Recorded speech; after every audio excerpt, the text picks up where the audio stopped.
Tudo começou numa noite abafada e envolta em trevas, típica de um verão sem fim. O céu, privado da luz da lua nova, era salpicado apenas por estrelas tímidas, como se hesitassem em brilhar. Estávamos dentro de um carro sem destino certo, tentando espantar o tédio que assola quem vive numa cidadezinha pacata do interior da Bahia. Em Senhor do Bonfim, éramos 5 ao todo. Minha namorada, o irmão caçula dela que vivia colado nela, e prima dos dois, um amigo meu e eu, todos espremidos num palio que mal cabia a gente. Depois de rodar um pouco pelas ruas mais movimentadas, decidimos deixar a zona urbana para trás e explorar as estradas que serpenteiam ao redor de Senhor do Bonfim. Após algum tempo, nos vimos numa estradinha de terra, mergulhada numa escuridão total, sem postes ou placas para guiar. Acho que nunca passamos por aqui, comentou minha namorada. E eu confirmei com um aceno aquele lugar era desconhecido para mim também. Curiosos com o novo, optamos por seguir adiante e descobrir aonde nos levaria. Cerca de 20 minutos depois, chegamos a uma encruzilhada. Uma das saídas estava em péssimo estado, tomada por mato, como se nenhum carro tivesse passado por ali há décadas. A outra parecia uma continuação natural da estrada que seguíamos, cheios de espírito aventureiro. Meu amigo sugeriu pegarmos a rota mais selvagem e lá fomos nós. A estrada estava tão ruim que precisei ir devagar. À direita, a vegetação era rasteira, mas a uns 20 metros, o matagal dava lugar a uma floresta densa com árvores imponentes. À esquerda, a distância entre a estrada e a mata era de uns 10 metros. 40 minutos se passaram e ainda estávamos naquele caminho. Foi quando algo à frente chamou nossa atenção. Árvores caídas bloqueavam a passagem. Depois de alguns minutos debatendo, resolvemos remover os troncos. Meu amigo e eu descemos do carro e, com esforço, conseguimos abrir o caminho. Voltamos ao palio e prosseguimos, confiantes. Menos de 20 minutos depois, a estrada terminava numa construção inesperada. Um casarão imponente. Era estranho encontrar algo assim. Isolado, no meio do nada, perto de Senhor do Bonfim, quase engolido pela vegetação. A casa tinha 2 andares, com 8 janelas no térreo e 9 no andar de cima, todas aparentando apodrecimento. A porta principal, enorme, com degraus e batentes de pedra, parecia selada. Como já tínhamos vindo tão longe, decidimos explorar. Sem lanterna, apontei o carro para as janelas e liguei o farol alto.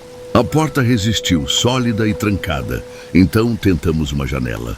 Com um puxão, ela quase se desfez e meu amigo entrou primeiro para checar se o chão ou teto aguentariam. Depois de um tempo, ele sinalizou que estava seguro.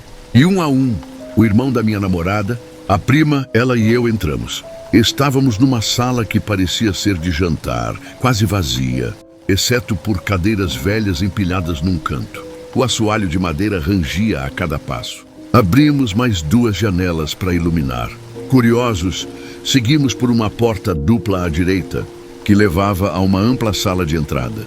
À direita, a porta principal. À esquerda, uma escada podre, impossível de subir. Abrimos mais janelas, e enquanto conversávamos, o irmão da minha namorada disse ter ouvido um barulho vindo de cima. Achamos que era brincadeira, mas todos paramos para ouvir. Era o mesmo rangido do assoalho. Deve ser a casa assentando, sugeriu meu amigo. Mas o som se repetiu parecendo passos. Aproximamo-nos da escada e então veio um estrondo. 3 passos que cessaram abruptamente. Será que tem alguém lá em cima? Perguntou o irmão sem resposta. De repente, um grito agudo cortou o ar vindo da janela. Era a prima, que ficara olhando para fora. Ela correu até nós, pálida, dizendo ter visto alguém perto do carro. Meu sangue gelou. Minha namorada se agarrou a mim, tremendo. Tem certeza? Perguntou meu amigo. Sim, do lado da porta do passageiro. E ela confirmou. Ninguém ousava verificar e as luzes do farol começaram a fraquejar. A bateria está acabando, murmurei, enquanto minha namorada chorava, apertando minha mão. Segundos depois, o farol apagou por completo. O silêncio era sufocante. Meu amigo quebrou o gelo. Alguém tem que ir lá ver o carro. Claro, esse alguém era eu. Resignado, saí, pedindo para eles ficarem dentro. No escuro, só via uma sombra que supus ser o carro. Abri a porta e a luz interna acendeu, estranho, se a bateria tivesse morrido.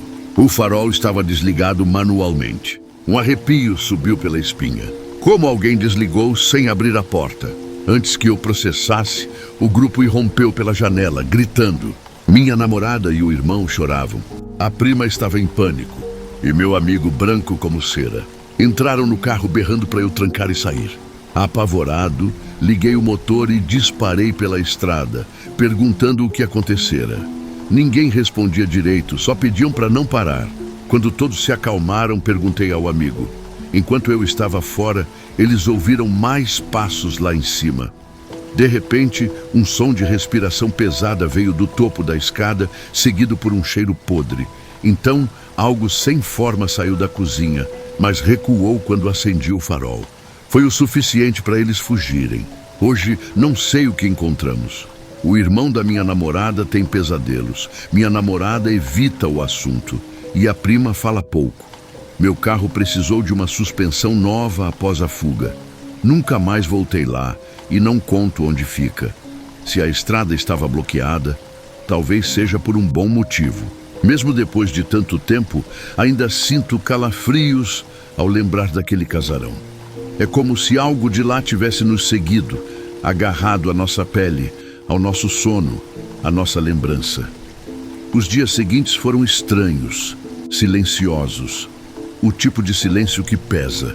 Cada um de nós carregava um medo que não queria nomear, como se falar sobre aquilo fosse trazer a coisa de volta. Um mês depois, o amigo que estava conosco me ligou. A voz dele estava rouca, hesitante. A gente precisa conversar. Marcamos num bar discreto, longe do centro. Ele chegou abatido, com olheiras profundas e mãos trêmulas. Depois de algumas cervejas, disse: acho que trouxe alguma coisa daquela casa. Como assim? Perguntei. Toda noite, às 3h17 da manhã, alguém bate na janela do meu quarto. 3 toques, sempre 3. E hoje de manhã, tinha barro no parapeito. 2 dias depois, o irmão da minha namorada desapareceu por algumas horas.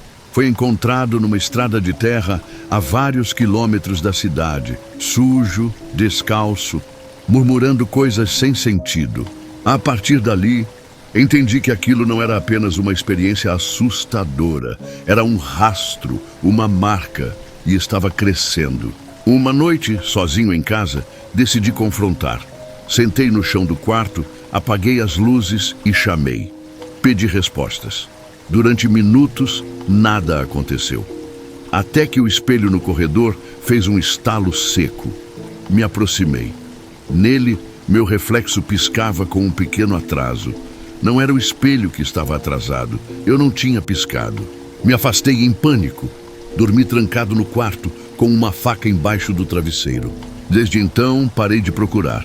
Aprendi que certas portas, uma vez abertas, jamais se fecham de verdade. E que há casas, estradas e lugares que não devem ser tocados. A estrada que nos levou até lá sumiu. Voltei várias vezes tentando refazer o caminho, mas ela simplesmente desapareceu, como se a terra tivesse se fechado sobre si mesma. Talvez tenha sido sorte a gente ter saído vivo. Talvez nem todos tenham conseguido. Só sei que aquela casa ainda existe em algum lugar.